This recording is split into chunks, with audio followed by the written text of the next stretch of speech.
Hey all, good evening, good morning, good afternoon, wherever you are when you see this video. Thanks so much for joining me, Dorothea, on Through an Orthodox Christian Lens. It's been a tough past few days with everything that's happened, but also I've been having some weepy spells because of, as you know, I lost my mother last month, so it's been a tough day for me. But I thought I'd just share some interesting info in this video. As you know, there's been some pretty strong earthquakes in certain areas. For instance, you remember the one in July that was off the coast of Russia, which was an 8.8. It was a really big one. And then we had the one in Afghanistan that was really big. I think it was 6 or 7 magnitude. I can't remember. But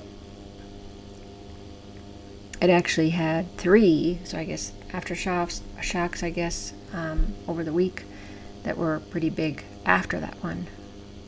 A lot of people died in this village. It was like 90% of the people in that village, in the area where the epicenter was they were killed, which was terrible. But there was another earthquake yesterday in the same area of the shores, the eastern shores of Russia, and it was, I think, a 7.4 at the time. I'm not seeing it on the map now, but it was reported, I think, yesterday. In any case, these clusters of big earthquakes apparently happen sometimes in certain years. They have, like in 2011 with the Japanese, the one that happened in Japan, that was like a 9. That was a huge one. And then I saw that in the 1960s they had the biggest ones on record. One of them was 9.5. I think it was in Chile or something. In any case, I'm going to share this video that was quite interesting about the Kamachka, I can't pronounce it, the one off Russia. They're talking about what happened with that 8.8, what it did to the earth. And I thought you might find this interesting. An 8.8 magnitude earthquake in July, end of July this year. On July 29th, 2025, the ground didn't just shake, the entire planet shifted. At 11:24 a.m. local time, a magnitude 8.8 earthquake struck off Russia's Kamchatka Peninsula. In seconds, it unleashed enough energy to alter Earth's rotation, tilt its axis, and trigger a chain of volcanic activity scientists are still unraveling. This wasn't just another earthquake. It was a rare event, powerful enough to leave a measurable fingerprint on the planet itself. The quake's epicenter was 119 kilometers east-southeast of Petropavlovsk-Kamchatsky, sitting on the infamous Kuril-Kamchatka subduction zone, one of the most volatile fault lines on Earth. Here, the massive Pacific plate constantly grinds beneath the North American plate, storing unimaginable stress until it suddenly snaps. According to the USGS, the rupture zone stretched nearly 480 kilometers long and 160 wide. Along this fault, the Earth's crust slipped by as much as 9 meters, about the height of a 3-story building, in just seconds. Because the quake struck only 20 kilometers below the seafloor, that violent movement shoved massive amounts of water upward, instantly triggering Pacific-wide tsunami alerts. From Alaska to Chile, Japan to California, the Pacific Rim braced for impact. But what unfolded next was both less destructive than feared and far stranger than anyone expected. When the alerts went out, the world braced for disaster. Entire coastlines from Alaska to Chile prepared for walls of water. Thankfully, the waves were smaller than the worst predictions. Most regions only saw surges of around 1 meter, enough to trigger evacuations, but not widespread destruction. But near the epicenter, the story was very different. On Shumshu Island, a towering 19-meter wave swallowed docks, lifted fishing boats like toys, and pushed far inland. In Severokurilsk, water surged more than 200 meters past the shoreline, smashing into a fish plant and forcing entire neighborhoods to flee. Russian officials evacuated more than 2,700 residents. And here's the astonishing part. Despite the scale of the quake and tsunami, only 4 people suffered minor injuries. No fatalities were reported.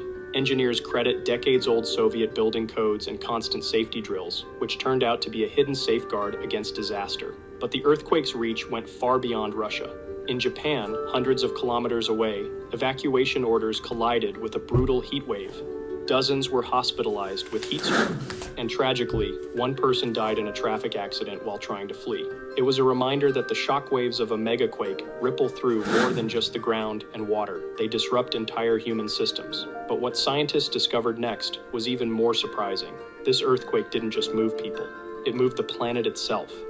As the immediate danger passed, scientists turned their attention to something far stranger than collapsed buildings or damaged harbors.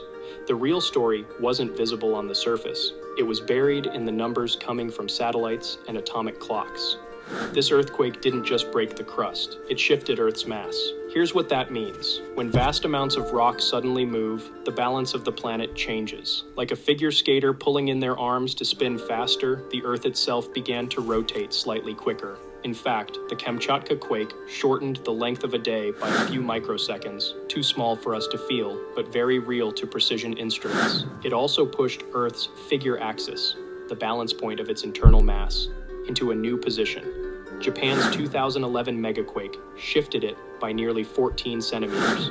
Chile's 2010 quake shifted it by about 8, and the Kamchatka rupture likely caused a similar migration. Entire sections of southern Kamchatka moved more than 2 meters southeast in an instant. Headlines soon claimed that Earth was wobbling or that its tilt had changed. But scientists were quick to clarify. The planet's axial tilt, the 23.4 degrees that create our seasons, remains unchanged. No earthquake can touch that. Only something like an asteroid impact could. Still, the fact that a single earthquake could adjust Earth's spin and shift its internal balance is extraordinary. Yeah, it's quite a story. Extraordinary. Amazing information here. Maybe some of you already knew that, but I certainly didn't. And so I wanted to share that. But, it makes sense because if you think of Earth as just, it's doing all these things. It's rumblings, it's eruptions and everything. And of course it would affect Earth in certain ways like this. It makes sense. Anyway, just wanted to share that with you. I hope you found that informative and interesting.